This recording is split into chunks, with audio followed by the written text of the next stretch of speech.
അസ്സലാമലൈക്കും. Welcome to wok and ladle. എന്താണ് എല്ലാവരുടെയും അവസ്ഥ? സുഖം തന്നെ അല്ലേ? ഇന്നിപ്പോൾ നമ്മളുടെ കുടുംബത്തിൽ അല്ലെങ്കിൽ നമുക്ക് വേണ്ടപ്പെട്ടവർക്കൊക്കെ കൊറോണ വന്നിരിക്കണം, അങ്ങനത്തെ ഒരു അവസ്ഥയിലേക്ക് നമ്മൾ വരെ എത്തി. പിന്നെ ട്രിപ്പിൾ ലോക്ക്ഡൗണൊക്കെ കഴിഞ്ഞു. ലോക്ക്ഡൗണുകളും തന്നെ ഏകദേശം ഓരോരോ നിയന്ത്രണങ്ങൾ കുറച്ച് വരികയാണ്. അപ്പം മാക്സിമം ശ്രദ്ധിക്കുക, വീട്ടിലിരിക്കുക, അത്യാവശ്യത്തിന് മാത്രം വീട്ടിൽ നിന്ന് പുറത്തേക്ക് ഇറങ്ങുക.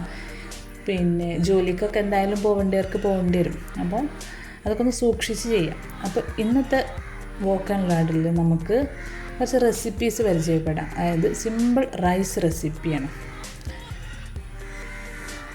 പ്രത്യേകിച്ചൊന്നുമില്ല, തക്കാളി ബിരിയാണി. അപ്പോൾ അതാണ് ഇന്ന് നമ്മൾ ചെയ്യുന്നത്. അതിന് വേണ്ടിയിട്ട് 2 കപ്പ് ബസുമതി അരി എടുത്തിട്ടുണ്ട്. അത് നന്നായിട്ട് കഴുകി വൃത്തിയാക്കിയതിൻ്റെ ശേഷം ഒരു 3-4 പ്രാവശ്യം കഴുകിയതിൻ്റെ ശേഷം മാത്രം വെള്ളത്തിൽ കുറച്ചധികം വെള്ളം ഒഴിച്ച് വെച്ചിട്ട് നമുക്ക് മാറ്റി വെക്കാം. ഇനി ഇത്രയും പച്ചക്കറികൾ എടുത്തിട്ടുണ്ട്. തക്കാളി, ക്യാരറ്റ്, തക്കാളി ബിരിയാണി ആണല്ലോ, അതുകൊണ്ട് തന്നെ ഒരു 3 തക്കാളി എടുത്തിട്ടുണ്ട്. പിന്നെ ക്യാരറ്റ്, ഒരു പച്ചമുളക്, പിന്നെ വലിയ സവാള ഒരു വലുത് തന്നെയാണ്. പിന്നെ അതുപോലെ വെളുത്തുള്ളി, ഇഞ്ചി, പട്ട, ഗ്രാമ്പു, ഏലക്ക, ബേ ലീവ്സ്, അണ്ടിപ്പരിപ്പ്, മുന്തിരി, ഇത്രയാണ് എടുത്തിട്ടുള്ളത്. ഇനി പച്ചക്കറികളൊക്കെ നമുക്ക് നന്നായിട്ടൊന്ന് കട്ട് ചെയ്ത് കഴുകി വൃത്തിയാക്കിയിട്ട് വരാം. അപ്പോൾ ഇതാ ഇത്രയും സാധനങ്ങളാണ് എടുത്ത് വെച്ചിട്ടുള്ളത്. ഇങ്ങനെ എടുത്ത് വെച്ചാൽ തന്നെ നമുക്ക് മറക്കാതെ എല്ലാ ഇൻഗ്രീഡിയൻസും ചേർക്കാം. പച്ചക്കറികൾ, അതുപോലെ തന്നെ ഏലക്ക നമുക്കൊന്നൊന്ന് കുത്തിയിട്ട് ഇട്ട് കൊടുക്കുക. പിന്നെ പൊടികളായിട്ട് മുളക് പൊടി, മഞ്ഞൾപ്പൊടി, ഗരം മസാല, കുരുമുളക് പൊടി, പിന്നെ 1/4 കപ്പ് തൈര്, ഇത്രയാണ് എടുത്ത് വെച്ചിട്ടുള്ളത്. ഇതിന് പാകത്തിനുള്ള വെള്ളം, അതായത് 2 കപ്പ് അരിയാണ് എടുത്തിട്ടുള്ളത്, അപ്പോൾ 3 കപ്പ് വെള്ളമാണ് ആവശ്യം. ഇനി കടായി എടുത്ത് വെച്ചിട്ടുണ്ട്. അതിലേക്ക് നന്നായിട്ട് ചൂടാകുമ്പോൾ അതിലേക്ക് നമുക്ക് നെയ്യ് ഒഴിച്ച് കൊടുക്കാം. ഇനി നെയ്യ് നന്നായിട്ട് ചൂടായി വരുമ്പോൾ ഗ്രാമ്പു, പട്ട, ബേ ലീവ്സ്,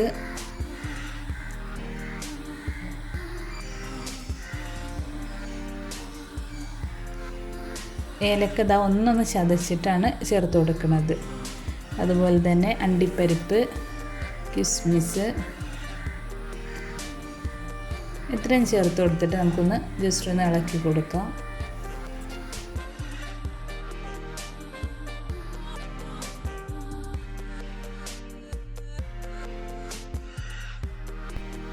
ഇനി നമുക്ക് സവാള ചേർത്ത് കൊടുക്കാം. ചെറുതായിട്ട് കട്ട് ചെയ്ത് വെച്ചിട്ടുള്ള ഒരു സവാളയാണ്. പിന്നെ അതുപോലെ ഒരു പച്ചമുളക്, ആ ഒരു വലിയ സവാളയുടെ ഹാഫാണ് കേട്ടോ എടുത്തിട്ടുള്ളത് സവാള. അപ്പോൾ അതും ഒരു പച്ചമുളക് കീറിയിട്ടില്ല, അങ്ങനെയാണ് ചേർത്ത് കൊടുക്കുന്നത്. ഇനി എരിവിനനുസരിച്ച് നിങ്ങൾക്ക് കുറയ്ക്കുക, പച്ചമുളക് കൂടുതൽ വേണമെന്നുണ്ടെങ്കിൽ അങ്ങനെ ചേർത്ത് കൊടുക്കുക കേട്ടോ. അപ്പോൾ ഇത് ജസ്റ്റ് ഒന്ന് സോഫ്റ്റായി വരുമ്പോൾ നമുക്ക് വെളുത്തുള്ളി, ഇഞ്ചി പേസ്റ്റും കൂടി ചേർത്ത് കൊടുക്കാം. അതും ഇളക്കി നന്നായിട്ട് ആ എണ്ണയിൽ കിടന്നൊന്ന് മൂത്ത് വരട്ടെ. ഇനി പച്ചക്കറികൾ ചേർത്ത് കൊടുക്കാം. ഗ്രേറ്റ് ചെയ്ത് വെച്ചിട്ടുള്ള ക്യാരറ്റ് ചേർത്ത് കൊടുത്തിട്ടുണ്ട്. പച്ചക്കറികളൊക്കെ ഒന്ന് സോഫ്റ്റായി വരണം, എന്നാലേ ആ റൈസിനൊരു അതിൻ്റേതായ ഒരു ടേസ്റ്റ് ഉണ്ടാവുള്ളൂ. ഇനി മസാലപ്പൊടികൾ ചേർത്ത് കൊടുത്തു. 1/2 ടീസ്പൂൺ മഞ്ഞൾപ്പൊടി, 1 ടീസ്പൂൺ മുളക് പൊടി, ഒരു 3/4 ടീസ്പൂൺ ഗരം മസാല, 3/4 ടീസ്പൂൺ കുരുമുളക് പൊടി, ഇത്രയാണ് ചേർത്ത് കൊടുത്തിട്ടുള്ളത്. പിന്നെ കുറച്ച് ഗ്രീൻ പീസ് വെള്ളത്തിലിട്ടതുണ്ടായിരുന്നു, വെള്ളത്തിൽ കുതിർത്താൻ വെച്ചത് അതുണ്ടായിരുന്നു, അത് ചേർത്ത് കൊടുക്കുന്നുണ്ട്. ഇത് സ്കിപ്പ് ചെയ്യാം, ഇല്ലയെന്നുണ്ടെങ്കിൽ അതെല്ലാം അത്യാവശ്യം ഇല്ലയെന്നുണ്ടെങ്കിൽ അത് സ്കിപ്പ് ചെയ്ത് വിടാൻ നോ പ്രോബ്ലം, അങ്ങനത്തെ പ്രശ്നമൊന്നുമില്ല. ഇനി തക്കാളി ചേർത്ത് കൊടുക്കാം. 3 അത്യാവശ്യം വലിപ്പമുള്ള തക്കാളി തന്നെയാണ്, മീഡിയം സൈസുള്ള തക്കാളിയാണ്. അപ്പോൾ അതും കൂടി ചേർത്ത് കൊടുത്തിട്ട് നന്നായിട്ട് സോഫ്റ്റ് ആവുന്നത് വരെ നമുക്കൊന്ന് അടച്ചു വെച്ച് വേവിക്കാം.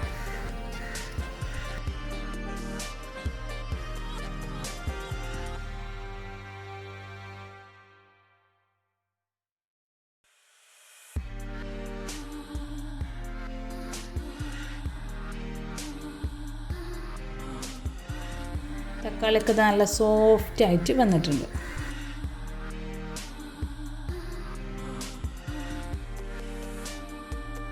പിന്നെ നമുക്ക് ബാക്കി ഇൻഗ്രീഡിയൻസ് കൂടി ചേർത്ത് കൊടുക്കാം. തൈര് ചേർത്ത് കൊടുക്കുകയാണ്. അത്യാവശ്യം പുളിയില്ലാത്ത തൈരാണ്, മിൽമയുടെ തൈരാണ് എടുത്തിട്ടുള്ളത്, പാക്കറ്റ് തൈര്. അപ്പോൾ അതല്ല നാടൻ തൈരൊക്കെ ആണെന്നുണ്ടെങ്കിൽ നല്ല പുളി ഉണ്ടാകും. അങ്ങനെയാണെങ്കിൽ ഒരു ടേബിൾ സ്പൂണ് ചേർത്ത് കൊടുത്താൽ മതി. ഇനി ഉപ്പ് ചേർത്ത് കൊടുക്കണം. ഇതുവരെ നമ്മൾ ഉപ്പ് ചേർത്തിട്ടില്ല. അപ്പോൾ ഉപ്പ് ചേർക്കുക, നന്നായിട്ട് മിക്സ് ചെയ്യുക, ഉണ്ടോ ഇല്ലയെന്ന് ചെക്ക് ചെയ്യുക. ഇല്ലെങ്കിൽ മാത്രം ചേർത്ത് കൊടുക്കുക. അപ്പോൾ ഇതിലേക്കുള്ള ഉപ്പ് മാത്രം ചേർത്ത് കൊടുത്താൽ മതി. ബാക്കിയുള്ളതിനുള്ളത് നമുക്ക് പിന്നീട് കൂടി ചേർക്കാം.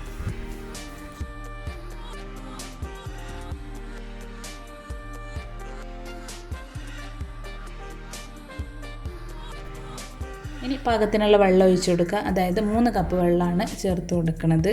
ഈ സമയത്ത് ഉപ്പൊന്ന് ചെക്ക് ചെയ്തിട്ട് ഇല്ലയെന്നുണ്ടെങ്കിൽ ഒന്നുകൂടി ചേർത്ത് കൊടുക്കുക.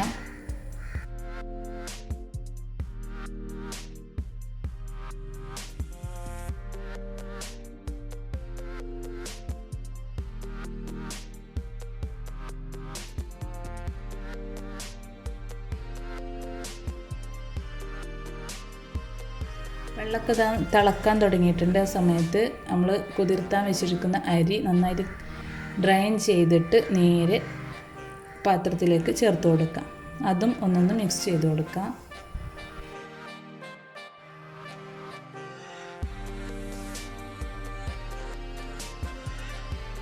നമുക്ക് അടച്ചു വെച്ച് വേവിക്കാം. ഹൈ ഫ്ലെയിമിലാണ് ഇപ്പോൾ ഉള്ളത്. നന്നായിട്ട് തിളച്ച് വരുമ്പോൾ ലോ ഫ്ലെയിമിലിട്ടിട്ട്, അത് തിളച്ചതിൻ്റെ ശേഷം മാത്രം ലോ ഫ്ലെയിമിലേക്ക് മാറ്റി കൊടുത്താൽ മതി. അപ്പോൾ അത് നന്നായിട്ട് തിളച്ച് നല്ല അരിയൊക്കെ ഏകദേശം ഒന്ന് കുതിർന്ന് വന്നിട്ടുണ്ട്. അപ്പോൾ നമുക്ക് ലോ ഫ്ലെയിമിലേക്ക് മാറ്റി കൊടുക്കാം. ഇങ്ങനെ ഒരു 3 മിനിറ്റോടെ കിടക്കട്ടെ. ഇനി ഒരു കടായി അടുപ്പത്ത് വെച്ചിട്ടുണ്ട്. ഇതിലേക്കുള്ളൊരു കൂട്ട് റെഡിയാക്കുകയാണ്. നമുക്ക് ഈ റൈസ് കഴിക്കാൻ വേണ്ടിയിട്ട് ഒരു എഗ് മസാലയാണ് ഇന്ന് ഉണ്ടാക്കുന്നത്. അപ്പോൾ അതിന് വേണ്ടിയിട്ട് കടായി അടുപ്പത്ത് വെച്ചു. അതിലേക്ക് സവാള ചേർത്ത് കൊടുക്കുക. മീഡിയം സൈസുള്ള 2 സവാളയാണ് എടുത്തിട്ടുള്ളത്. അപ്പോൾ അത് ചേർത്ത് കൊടുത്തു.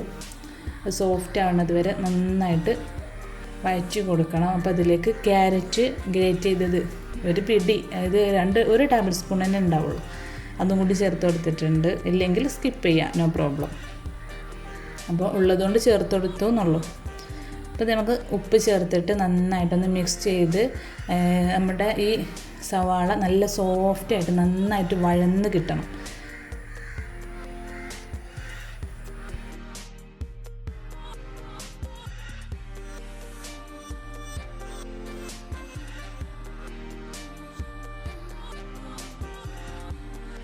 റൈസ് ഒന്ന് ചെക്ക് ചെയ്ത് നോക്കാം. നല്ല കറക്റ്റായി വന്നിട്ടുണ്ട്. വെള്ളമൊക്കെ വറ്റി നല്ലൊരു കറക്റ്റ് പാകമായിട്ടുണ്ട്. അങ്ങനെ തക്കാളി ബിരിയാണി, ടൊമാറ്റോ ബിരിയാണി ഇവിടെ റെഡി ആയിട്ടുണ്ട്. അടിപൊളി ടേസ്റ്റാണ്. നിങ്ങളെല്ലാവരും ഒന്ന് ട്രൈ ചെയ്ത് നോക്കുക.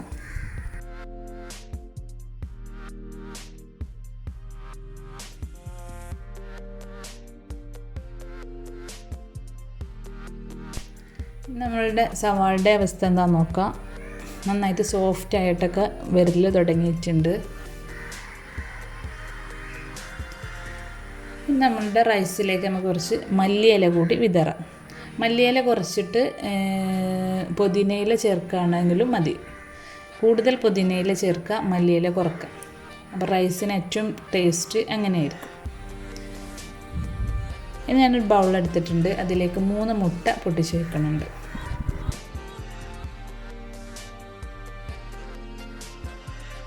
അപ്പോൾ ഓംലെറ്റ് ഉണ്ടാക്കാൻ വേണ്ടിയിട്ടാണ്. അപ്പോൾ ഇതിലേക്ക് ഉപ്പ് ചേർത്തു, അതുപോലെ തന്നെ കുരുമുളക് പൊടിയും കൂടി ചേർത്തു. കൂടുതൽ എരിവ് വേണമെന്നുണ്ടെങ്കിൽ ചേർക്കാം കേട്ടോ. ഈ ഒരു എരിവ് എന്ന് പറഞ്ഞാൽ അതിൽ ഏറ്റവും ടേസ്റ്റ് മുന്നിട്ട് നിൽക്കുന്നതാണ്. അപ്പോൾ കൂടുതൽ എരിവ് ആവശ്യമുണ്ടെന്നുണ്ടെങ്കിൽ ചേർത്ത് കൊടുക്കാം. അപ്പോൾ അത് നന്നായിട്ട് മിക്സ് ചെയ്തു. അത് റെഡിയായി. ഇനി ഒരു തവ അടുപ്പിൽ വെച്ചിട്ട് കൊടുത്തിട്ടുണ്ട്. നന്നായിട്ട് ചൂടാകുമ്പോൾ വെളിച്ചെണ്ണ ചേർത്ത് കൊടുക്കാം.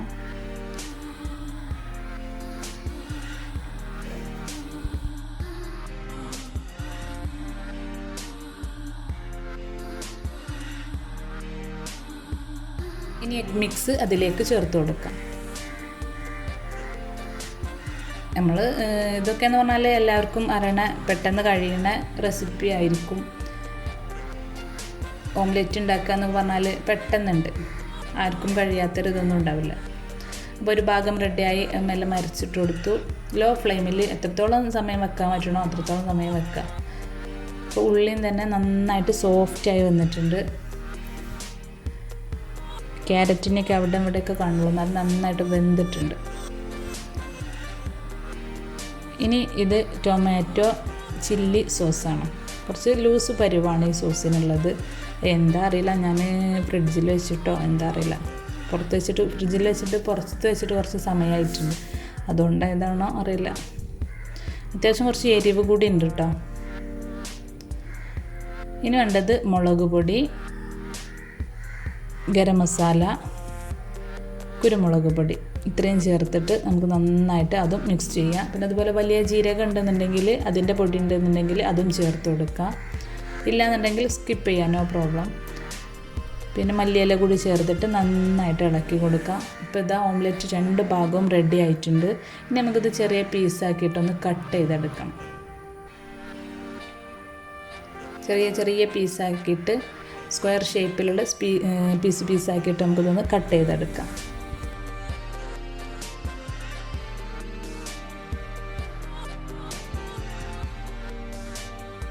ഇനി നമ്മൾ റെഡിയാക്കി വെച്ച മസാലയിലേക്ക് ഈ ഓംലെറ്റ് പീസുകളൊക്കെ ഒന്ന് ചേർത്ത് കൊടുക്കുക. നന്നായിട്ട് മിക്സ് ചെയ്ത് ആ മസാലകളൊക്കെ ആ ഓംലെറ്റ് പീസിൻ്റെ എല്ലാ ഭാഗത്തേക്കൊന്ന് എത്തിച്ചു കൊടുക്കുക. ഇത് നമ്മൾ മിക്സിങ് എങ്ങനെ ഉണ്ടോ അതിനനുസരിച്ച് ഇരിക്കും. ഇത് 2 സ്പൂൺ വെച്ച് മിക്സ് ചെയ്താൽ ഏറ്റവും ബെസ്റ്റാണ് കേട്ടോ.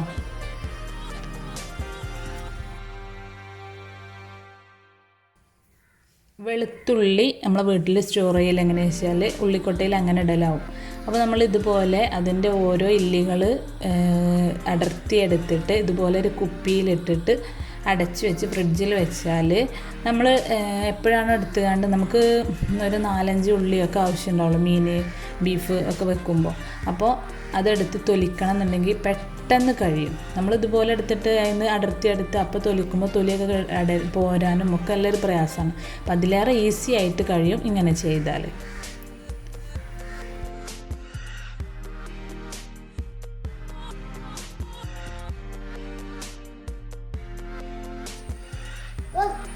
ഞങ്ങളുടെ വീഡിയോ ആദ്യമായിട്ടാണ് സബ്സ്ക്രൈബ് ചെയ്യുക, തൊട്ടടുത്തുള്ള ബെൽ ഐക്കൺ ഒന്ന് അമർത്തി കൊടുക്കണേ.